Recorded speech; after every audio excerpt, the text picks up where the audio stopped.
In an unprecedented moment that has sent shockwaves through the American legal establishment, a former president has taken defiance to levels never before witnessed within the walls of a federal courthouse. And what unfolded over 6 tension-filled minutes has left legal observers questioning the very foundation of judicial authority in this nation.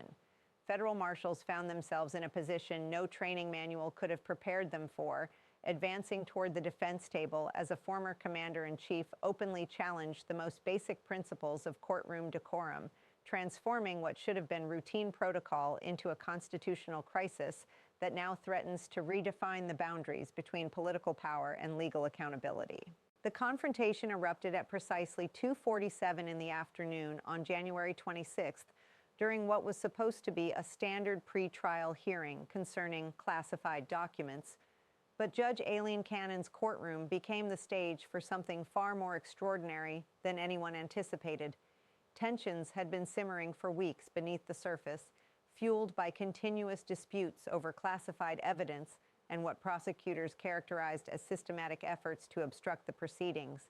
Yet nobody could have predicted the explosion that was about to tear through centuries of established judicial norms when newly declassified FBI materials revealed the staggering extent of document retention that went far beyond simple negligence. These weren't misplaced files or administrative oversights. Legal experts examining the evidence discovered a deliberate pattern spanning 18 months during which materials bearing the highest classification markings remained in unauthorized locations despite repeated federal demands for their return.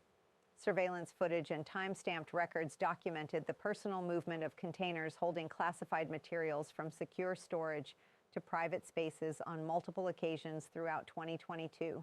painting a picture that prosecutors argue demonstrates willful concealment of national security information while publicly claiming full cooperation with government requests. When Judge Cannon emerged from chambers after reviewing these materials during a 23-minute recess, witnesses observed an expression on her face they had never seen before, and what happened next would forever alter the landscape of presidential accountability under American law.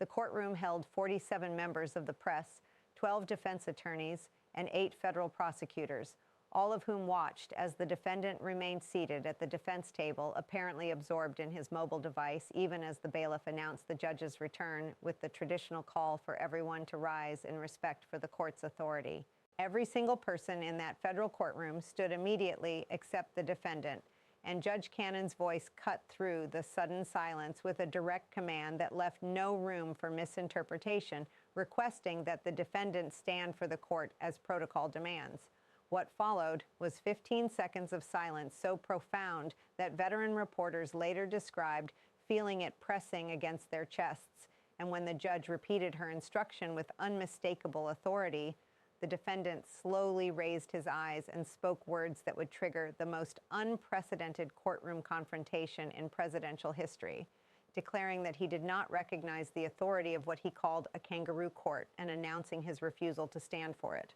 The sound of federal marshals' boots on the courtroom floor created an atmosphere of almost unbearable tension as reporters scrambled for their devices and defense attorneys visibly reacted with alarm at the escalation unfolding before them. This wasn't some minor protocol dispute or theatrical posturing. This represented a former president openly challenging judicial authority in a manner that violated every established norm of federal court procedure, forcing armed law enforcement to intervene when basic respect for the court collapsed entirely. Historical comparison reveals just how extraordinary this moment truly is, because while Richard Nixon clashed with courts during Watergate, he ultimately complied with Supreme Court orders to release the tapes, even as his presidency crumbled around him, understanding that presidential power has constitutional limits when confronted by judicial authority. Bill Clinton fought the Paula Jones case all the way to the Supreme Court, but appeared for his deposition and followed courtroom protocols despite his obvious frustration, never once challenging the basic framework of the judicial process itself. Andrew Jackson may have famously questioned how John Marshall would enforce his decision, but Jackson never stood in a federal courtroom as a criminal defendant and refused to follow basic judicial protocols. Constitutional law scholars point out that this represents a categorical break from 235 years of American constitutional tradition, because while presidents have challenged court rulings and criticized judicial overreach, none have ever refused to follow basic courtroom decorum while appearing as criminal defendants facing serious charges. The behavior reveals what experts describe as a fundamental misunderstanding of how American constitutional government actually functions, operating under the belief that political power grants permanent immunity from legal accountability even after leaving office. What makes this situation even more remarkable is how foreign leaders have handled similar circumstances, with former French President Nicolas Sarkozy standing respectfully for judges during his corruption trial despite claiming political motivation, and former Israeli Prime Minister Benjamin Netanyahu following all court protocols during bribery hearings, even while attacking the proceedings' legitimacy outside the courtroom.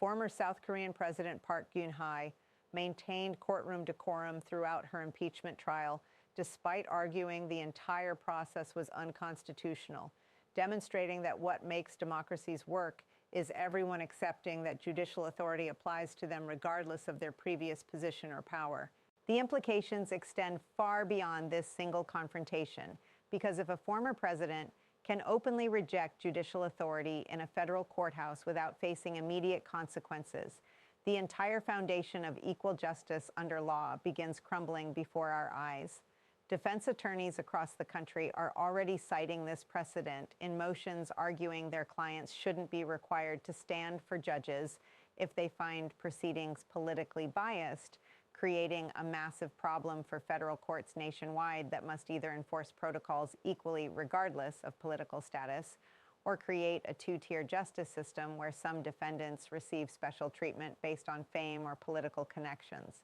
Federal law enforcement finds itself in an impossible position, balancing clear legal obligations to maintain courtroom order against the reality of dealing with someone who commands intense loyalty from millions who view any enforcement action as proof of political conspiracy. The Marshals faced a situation their training never anticipated, requiring real-time coordination between multiple federal agencies as Secret Service protection details had to work with federal marshals on potential physical intervention protocols, with sources revealing that nobody wanted to be the first federal agent putting hands on a former president, but nobody wanted responsibility for allowing judicial authority to completely collapse either. The newly declassified FBI materials reportedly document not just document retention, but a pattern showing personal instructions to staff members for moving classified materials to unsecured locations on at least 6 occasions, including nuclear weapons specifications, foreign intelligence assessments, and detailed military operational plans for ongoing missions in hostile regions. Audio recordings allegedly capture statements about keeping certain documents in a personal safe because they prove being right about everything and that investigators can't handle the truth about what really happened, transforming this from accidental retention into what prosecutors characterize as deliberate effort to maintain control over classified national security information for personal purposes. This scenario is causing significant concern within political circles, as senior officials debate whether to defend the actions as justified civil disobedience against a corrupt system, or acknowledge that openly defying federal judges creates indefensible political liability. The legal community watches closely because what happens next could determine whether the principle of equal justice under law retains any meaning when powerful people decide they don't like what's happening in court, and whether federal judges still possess the authority to maintain basic order and respect in their own courtrooms regardless of who sits at the defendant's table, because the stakes have never been higher and the constitutional implications have never been clearer as America faces this unprecedented challenge to judicial authority.